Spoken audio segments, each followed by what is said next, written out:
Assalamualaikum sahabat online Kak Su semua. Apa khabar semua hari ni adik kakak?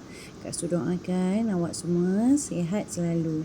Kak Su pun sama, alhamdulillah sihat. Cuma jari jemari Kak Su je lah yang masih tak boleh tarik menaik. Jadi awak semua jangan jemu-jemu dengar celoteh Kak Su ya. Seperti yang Kak Su pernah janji dekat video Kak Su sebelum ni, Kak Su nak kongsikan resepi solok lada.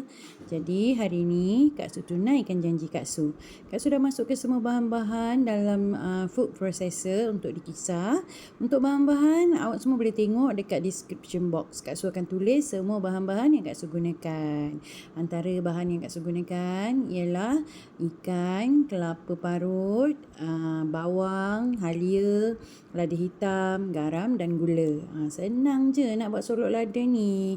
Tinggal kisar je semua bahan. Untuk sukatan awak boleh tengok pada description box.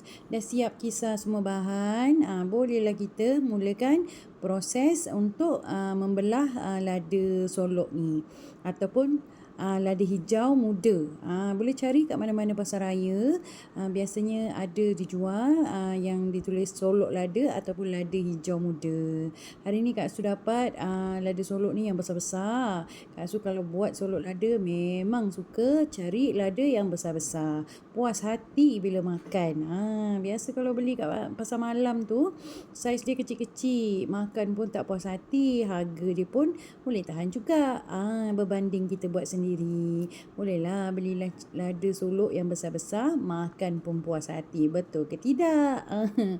Kak Su belah lada solok ni dan buang biji yang ada kat dalam. Supaya senang lah nanti kita nak sumbat inti yang kita dah kisar tu. Macam ni lah kita buat untuk semua lada yang ada sampailah habis. Right there on top of the moon, we could sit and do nothing. I wish we were bold to just fly away. I don't wanna care, just be here and I'm good alone. I'll be okay, miss you like an old friend. Too scared now, thinking I should call up. I'm not.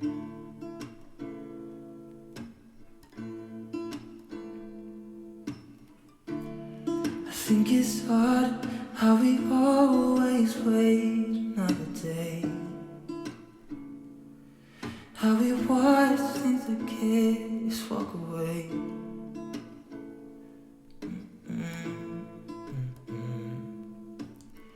Let's live down by the water, watch it come and go home.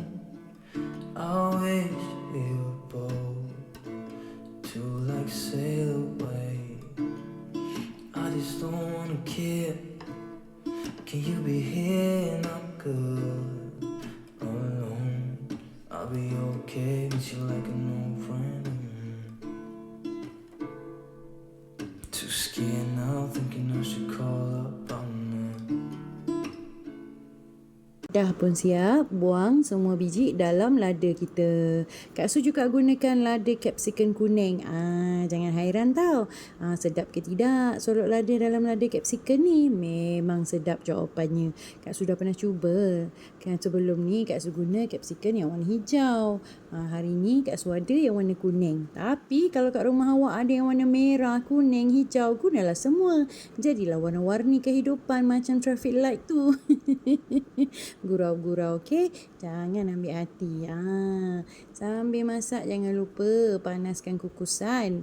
Kalau awak yang guna kukusan yang dapur gas, bolehlah panaskan dulu. Biarkan air tu mendidih sementara nak sumbat semua inti ni ke dalam lada. Kak Su pula guna yang elektrik. Jadi tak mengambil masa yang lama untuk panas air dalam kukusan ni. Sebab itulah Kak Su tak panaskan dulu. Sebab dalam kukusan ni pun memang Kak Su masukkan air panas. Supaya mempercepatkan masa. Tengok tu. Gebu-gebas, gemuknya Kak Su punya solok lada. Kalau makan sendiri, sumbatlah intinya banyak-banyak sikit. Kan, puas hati. Biasanya kalau kita beli kat pasar malam tu tak adalah sebesar ni solok ladanya kan. Kecil-kecil je. Tapi kalau untuk makan dengan keluarga tersayang, apalah salahnya buat yang besar-besar macam ni. Sebiji seorang dah memadai. Cukup kenyang. Ulanglah langkah yang sama untuk sumbat semua inti ni dalam lada-lada yang kita dah belah dan buang biji tadi. Nanti dah siap semua, bolehlah kita mula mengukus. Nanti Kak Su tunjukkan macam mana nak sediakan santan yang untuk dimakan bersama solok lada. Dah siap semua solok lada ni kita susun dalam pengukus. Bolehlah kita kukus selama lebih kurang 10 ke 20 minit. Bergantung pada saiz lada yang awak gunakan. Kalau macam lada solok yang Kak Su gunakan ni besar-besar, apalagi capsicum tu, memanglah mengambil masa yang agak lama. Tapi jangan kukus terlampau lama, nanti lembik tak sedap nak makan. Tengoklah mochi ni dah letih tunggu mama. Dari tadi yang membebel je. Sampai terlena dia tidur kat situ dah siap dah kita punya solok lada. Macam mana nak tahu dah siap? Bila lada-lada solok ni semua dah bertukar warna. Jangan terlampau lama seperti yang Kak Su cakap tadi. Kalau dah lembik memang tak sedap makan.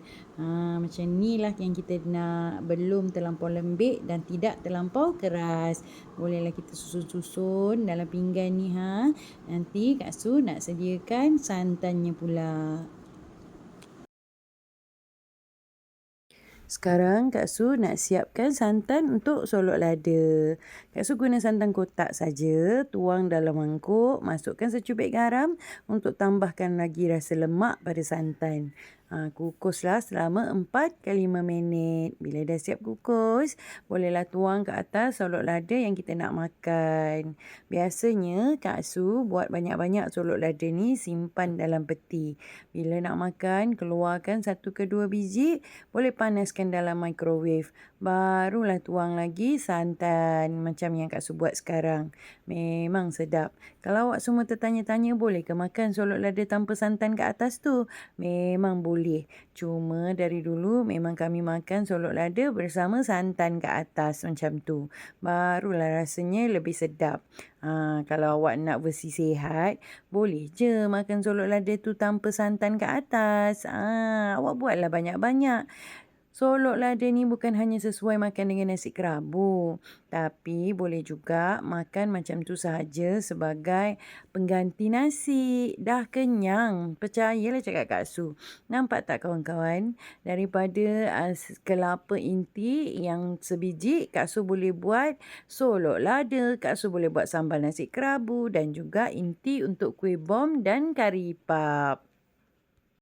Terima kasih semua yang dah support channel Kak Su, yang sudi tengok video Kak Su. Kak Su harap video yang Kak Su kongsikan ni bermanfaat buat semua. Jangan lupa dicoba ya. Assalamualaikum.